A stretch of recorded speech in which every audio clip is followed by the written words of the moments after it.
Hello students, welcome to my YouTube channel. This is the third lecture of Polity Series 1 and part 3 of Preamble.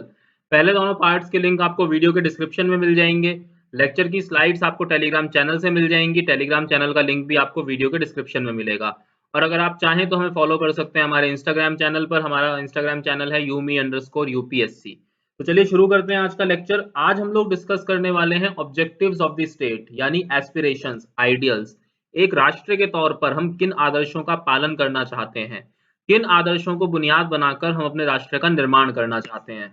और इन आदर्शों की जड़ें उसी स्वतंत्रता संग्राम से जुड़ी हुई हैं जिसके लिए हमने 200 साल तक अंग्रेजों से संघर्ष करा। तो आइए देखते हैं कौन कौन से आइडियल्स हैं, कौन कौन से ऑब्जेक्टिव हैं जो एज अ स्टेट हम अचीव करना चाहते हैं। सबसे पहला है जस्टिस। जस्टिस कितनी तरह का? 3 तरह का, सोशल, इकोनॉमिक और पॉलिटिकल जस्टिस। उसके बाद liberty, after that equality. Equality किस किस चीजों की? सिविक इक्वालिटी, इकोनॉमिक इक्वालिटी और पॉलिटिकल इक्वालिटी। और उसके बाद फ्रेटर्निटी यानी भाईचारा। तो चलिए वन बाय वन इन सारी टर्म्स को हम लोग डिस्कस कर लेते हैं। तो देखते हैं जस्टिस। जस्टिस यानी न्याय, सोशल सामाजिक न्याय, इकोनॉमिक आर्थिक न्याय और पॉलिटिकल राजनीतिक न्याय। ये हमने कहां से लिया? जस्टिस जो आइडियल था ये हमने पिक करा हुआ है रशियन रेवोल्यूशन से। रशियन रेवोल्यूशन जो 1917 में हुई थी, आप लोगों को ईयर इसका ध्यान होना चाहिए। सोशल जस्टिस का मतलब ये होता है कि सामाजिक तौर पर सभी नागरिकों के साथ इंसाफ करा जाएगा। धर्म के आधार पर, रंग के आधार पर, लिंग के आधार पर, जाति के आधार पर किसी के साथ कोई भी भेदभाव नहीं करा जाएगा। सोशली सभी नागरिक इक्वल हैं। इकोनॉमिक जस्टिस का मतलब है कि आर्थिक तौर पर, यानी ऐसा नहीं होगा कि अमीरों को इंसाफ पहले मिलेगा या ज्यादा अच्छा मिलेगा और गरीबों को कम मिलेगा। ऐसा नहीं होना चाहिए। सबको बराबर इंसाफ मिलना चाहिए, इकोनॉमिक जस्टिस होना चाहिए। बिना किसी के इकोनॉमिक स्टेटस को ध्यान में रखते हुए सबको इंसाफ मिलना चाहिए। लेकिन ऐसा होता नहीं है, प्रैक्टिकली ये चीजें नहीं है। लेकिन आइडियल्स वही होते हैं जो हम आदर्श होते हैं हमारे, वो प्रैक्टिकल है या नहीं है इस चीज से फर्क नहीं पड़ता। वो कितने सुनने में अच्छे लगते हैं, कितने पॉजिटिव हैं, उस चीज से फर्क पड़ता है। और आइडियल्स वही चीजें होती हैं जिनको हम अचीव करना चाहते हैं। और इकोनॉमिक और सोशल जस्टिस किस हद तक मिलता है, किस हद तक नहीं मिलता है, ये एक डिबेट का मुद्दा है। इस पर हमेशा डिबेट रहेगी। आपको सिर्फ टर्म समझनी है यहाँ पर। सोशल जस्टिस सामाजिक न्याय, इकोनॉमिक जस्टिस आर्थिक न्याय और पॉलिटिकल जस्टिस राजनीतिक न्याय। यानी हर किसी को, हर नागरिक को देश के इक्वल एक्सेस है ऑल पॉलिटिकल ऑफिसेज में, इक्वल वॉइस है गवर्नमेंट के अंदर। ऐसा नहीं होगा कि अगर कोई एमपी है तो वो दलित है तो उसकी बात कम सुनी जाएगी, या वो किसी ऊंची जाति से आता है तो उसकी आवाज ज्यादा सुनी जाएगी। ऐसा कुछ नहीं होगा, सबको बराबर अधिकार होगा। अगर वो एमपी है तो सबका स्टेटस एमपी ही है। ऐसा नहीं है कि ये दलित एमपी है, ये ब्राह्मण एमपी है, ये वैश्य एमपी है, ये शूद्र एमपी है। ऐसे इस तरीके का कोई क्लासिफिकेशन हम लोगों ने नहीं करा हुआ। पॉलिटिकल जस्टिस, पॉलिटिकल न्याय सबके लिए इक्वल होगा। आगे देखते हैं। नेक्स्ट टर्म है हमारे पास लिबर्टी। लिबर्टी का मतलब क्या होता है? आजादी। आजादी किस किस चीज की? विचारों की, अभिव्यक्ति की, धारणा की, आस्था की, पूजा की। ये सब क्या है? आजादियां हैं। लेकिन एक चीज ध्यान में रखिएगा, जो लिबर्टी है, हमारे कॉन्स्टिट्यूशन ने जो हमें आजादी दी है वो एब्सोल्यूट नहीं है, वो क्वालिफाइड है। क्या होता है एब्सोल्यूट और क्वालिफाइड, ये डिस्कस करेंगे जब हम लोग फंडामेंटल राइट्स पढ़ेंगे। तो हमारा लक्ष्य क्या है? हमारा लक्ष्य है हर तरह की आजादी देना। उसके बाद ये भी हमारा लक्ष्य है कि उस आजादी का कोई गलत इस्तेमाल ना करे। लिबर्टी जो आइडियल है ये हमने पिक करा है फ्रेंच रेवोल्यूशन। फ्रेंच रेवोल्यूशन कब हुई? 1789 से 1799 तक।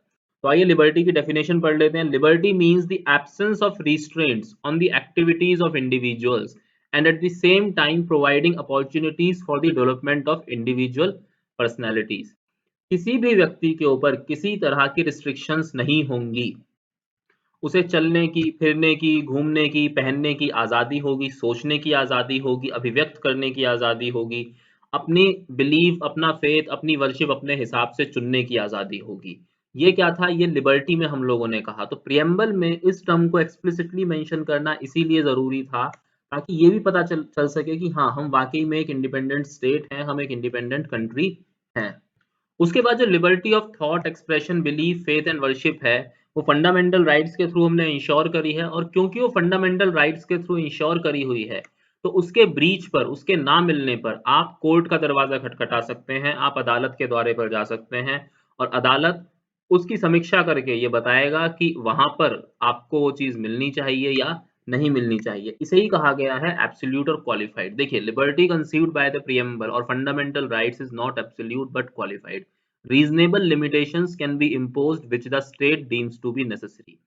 इस तरह की रिस्ट्रिक्शंस, इस तरह की रोक सरकार लगा सकती है जिसे वो जरूरी समझती है। अगर मैं प्रेजेंट एग्जांपल से बात करूं, जैसे लॉकडाउन में लोगों के घूमने पर, फिरने पर, चलने पर, बैठने पर प्रतिबंध लगा दिया गया, या कहिए कि उनके ऊपर रिस्ट्रिक्शंस लगा दिया गया। क्यों लगा दिया गया? For the greater greater good, वो राष्ट्र हित में करा गया।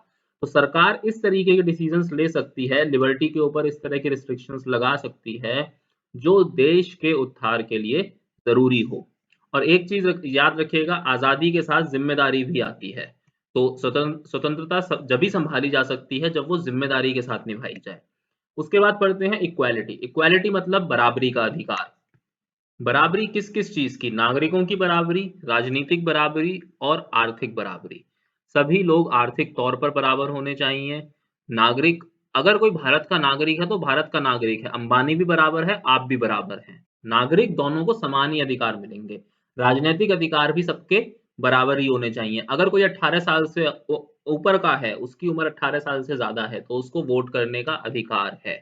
उसके बाद फर्क नहीं पड़ता वो किस जाति से आता है, किस धर्म से आता है, किस जेंडर का है, इस चीज से कोई फर्क नहीं पड़ता। उसको वोट करने का अधिकार है तो उसको वोट करने का अधिकार है। आर्थिक अधिकार भी बराबर होने चाहिए। इसका मतलब ये नहीं, जैसे हमने पहले जस्टिस की बात करी थी, ऐसा नहीं होना चाहिए किसी की सैलरी कम है या कोई कम कमाता है तो उसको न्याय नहीं मिलेगा। वहां पर सब बराबर होंगे। अच्छा, आर्थिक आधार का मतलब ये नहीं कि सबकी सैलरी बराबर होगी। समान काम करने वालों की सैलरी बराबर होगी। अगर आप दिन में 8 घंटे काम करते हैं एक तरह का और दूसरा बंदा भी वही काम करता है दिन में 8 घंटे सेम तरह का, तो आप दोनों को इक्वल पे मिलनी चाहिए। ऐसा नहीं होना चाहिए कि सपोज कीजिए आप बिलोंग करते हैं एससी से या बीसी से तो आपको कम मिले, वो बिलोंग करता है जनरल कैटेगरी से तो उसको ज्यादा मिले, या वाइस वर्सा हो, कुछ भी हो। इस तरह की इनइक्वालिटीज नहीं होनी चाहिए। ठीक है। लेकिन हाँ, एक चीज और है, इक्वालिटी होनी चाहिए, अनइक्वालिटीज नहीं होनी चाहिए, लेकिन फिर भी हमने कुछ क्लासिफिकेशन करे हैं। जैसे कि हमने बैकवर्ड क्लासेस को प्रोटेक्शन दिया हुआ है। वो सारे पॉजिटिव क्लासिफिकेशंस हैं, वो उनको प्रोटेक्शन देने के लिए करे गए हैं, ना कि इनइक्वालिटी क्रिएट करने के लिए करे गए हैं। क्योंकि over the period of time आप देखेंगे इतिहास उठा के, वहां पर उन लोगों को दबाया गया, उनके साथ गलत करा गया, ताकि भविष्य में ऐसा ना करा जाए, इसलिए उन्हें वो अधिकार दिए गए थे। हाँ, आज उनका पॉलिटिकल तौर पर गलत इस्तेमाल करा जाता है, वोट बैंक की राजनीति है, क्योंकि ये एक कारण है कि आज उसके डायमेंशंस गलत हो चुके हैं। लेकिन उसका उद्देश्य कभी गलत नहीं था, उसका पर्पस बहुत सही था, ताकि हर किसी का अपलिफ्टमेंट हो सके। और अभी आपने एक केस भी देखा होगा जो न्यूज में चल रहा है कि एक दलित लड़की ने एक फूल तोड़ा तो पूरे के पूरे गांव का बहिष्कार कर दिया गया। तो इस तरह की चीजों से बचाने के लिए इक्वालिटी के प्रोविजंस बनाए गए थे। The term equality means the absence of special privileges. किसी को कोई विशेष अधिकार नहीं होगा to any section of the society. Society के किसी भी वर्ग के लिए, समाज के किसी भी वर्ग के लिए कोई विशेष अधिकार नहीं होगा। And the provision of educate opportunities for all individuals without any discrimination. और सभी को समान अवसर दिए जाएंगे, सभी को अवसर समान दिए जाएंगे। याद रखिएगा, अवसर समान दिए जाएंगे, उन अवसरों का लाभ उठाइए और मेरिट हासिल करके अपनी चीज को हथिया लीजिए। कौन कौन से आर्टिकल्स हैं जो इक्वालिटी को इंश्योर करते हैं? 14, 15, 16, 17, 18, 39, 325 और 326। आप मेरे को ये बताइएगा कमेंट बॉक्स में कि आर्टिकल नंबर जो 326 है उसके अंदर क्या है। आर्टिकल नंबर 326 किस चीज के लिए है, ये आप बताइएगा कमेंट बॉक्स में। नेक्स्ट देख लेते हैं फ्रेटर्निटी, भाईचारा। देखिए, भारत जैसे मुल्क में जो इतना डाइवर्स है, जहां पर इतनी सारी क्लासिफिकेशंस हैं, हम बटे हुए हैं अलग अलग आधारों पर, जाति के आधार पर, धर्म के आधार पर, भाषा के आधार पर, रीजन के आधार पर, क्षेत्र के आधार पर हम लोग बटे हुए हैं।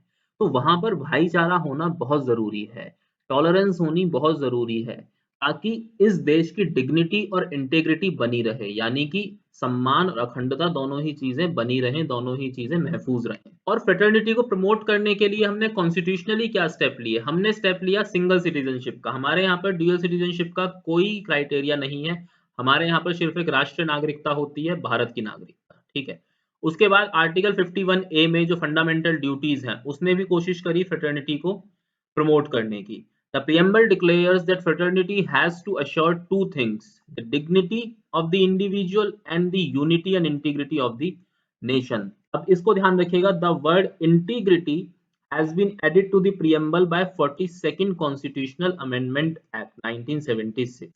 इन दोनों ही शब्दों को लेकर, डिग्निटी और इंटीग्रिटी को लेकर, के एम मुंशी जो कि कॉन्स्टिट्यूएंट असेंबली के एक मेंबर थे, उन्होंने कुछ अपनी राय दी। उन्होंने क्या राय दी? उनका कहना ये था, उन्होंने ये कहा कि डिग्निटी मेंटेन करने के लिए हमें उसकी मटेरियल बेटरमेंट या डेमोक्रेटिक स्टेप्स तो उठाने ही हैं, कॉन्स्टिट्यूशनली तो वो चीज इंश्योर करनी ही करनी है, लेकिन हमें ये भी मानना होगा कि हर individual, every individual personality is sacred. हर इंडिविजुअल पर्सनालिटी जो है वो एक पवित्र पर्सनालिटी है। हर इंडिविजुअल उतना ही पवित्र है जितना एक दूसरा इंडिविजुअल है। सब लोग बराबर हैं। तो हमें क्या है कि हर इंसान की रिस्पेक्ट करनी सीखनी चाहिए। एवरी इंडिविजुअल को हर दूसरे इंडिविजुअल की रिस्पेक्ट करनी सीखनी चाहिए।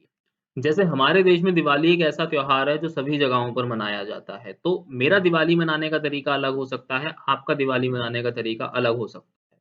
हम दोनों को ही एक दूसरे के तरीकों का सम्मान करना चाहिए, उनको तरजीह देनी चाहिए, उनसे अलग नहीं होना चाहिए। उस बेसिस पर हमें कोई डिस्क्रिमिनेशन नहीं करना चाहिए। और यूनिटी एंड इंटीग्रिटी का मतलब ये था कि भारत एक अखंड राष्ट्र है। देखिए आर्टिकल 1 में हमने ये कहा कि we are union of states, और स्टेट्स को ये अधिकार नहीं है कि वो संघ को छोड़कर, राज्यों को ये अधिकार नहीं है कि वो संघ को छोड़कर जा सकें। India is a union of, sorry, India is a indestructible union of destructible states, यानी स्टेट्स को आपस में तोड़ा जा सकता है लेकिन यूनियन को नहीं तोड़ा जा सकता। आप स्टेट्स को डिवाइड कर सकते हैं, उनके क्षेत्रफल को डिवाइड कर सकते हैं, लेकिन आप यूनियन को डिवाइड नहीं कर सकते हैं। ऐसा उन्होंने क्यों कहा? क्योंकि हमारा देश कम्युनल तौर पर, रीजनल तौर पर, कास्ट के तौर पर, लैंग्वेज के तौर पर हर तरीके से बटा हुआ था। यहाँ पर बहुत डाइवर्सिटी है। तो उनका मतलब क्या था कि भले ही हम कम्युनल तौर पर, रीजनल तौर पर, जाति के आधार पर, भाषा के आधार पर बटे हुए हैं, लेकिन हम सब एक हैं, हम सब भारतीय हैं। तो चलिए आज एक चीज और, आज के लेक्चर को खत्म करने से पहले 103rd कॉन्स्टिट्यूशनल अमेंडमेंट एक्ट, जिसके ऊपर कॉन्स्टिट्यूशनल बेंच बनाई है सुप्रीम कोर्ट ने, वीडियो का लिंक आपको मिल जाएगा डिस्क्रिप्शन में, तो उसका अभी कॉन्स्टिट्यूशनैलिटी चेक करी जा रही है। तो उसमें एक चीज ये भी कहा जा सकता है कि 103rd कॉन्स्टिट्यूशनल अमेंडमेंट एक्ट को सपोर्ट करने के लिए एक पॉइंट ये दिया जा सकता है कि इकोनॉमिक जस्टिस और इकोनॉमिक इक्वालिटी जो हमारे प्रियम्बल में मेंशन्ड है, उनको इंश्योर करने के लिए या उनको आधार मानकर 103rd कॉन्स्टिट्यूशनल अमेंडमेंट एक्ट को सपोर्ट किया जा सकता है। अब 103rd कॉन्स्टिट्यूशनल अमेंडमेंट एक्ट क्या है? ये है EWS quota, economically weaker section. इसको डिटेल में जानना है तो वीडियो का लिंक आपको डिस्क्रिप्शन में मिल जाएगा, वहां से इसे एक बार देख लीजिएगा, और हो सके तो इसके ऊपर कुछ लिखने की कोशिश कीजिएगा अपने आप ही। तो चलिए आज का लेक्चर यहीं पर एंड करेंगे। अगर अच्छा लगा हो तो प्लीज लाइक कीजिएगा, शेयर कीजिएगा, सब्सक्राइब कीजिएगा, बेल आइकन दबा दीजिएगा ताकि आपको अपडेट मिल जाए। Thanks for watching the lecture.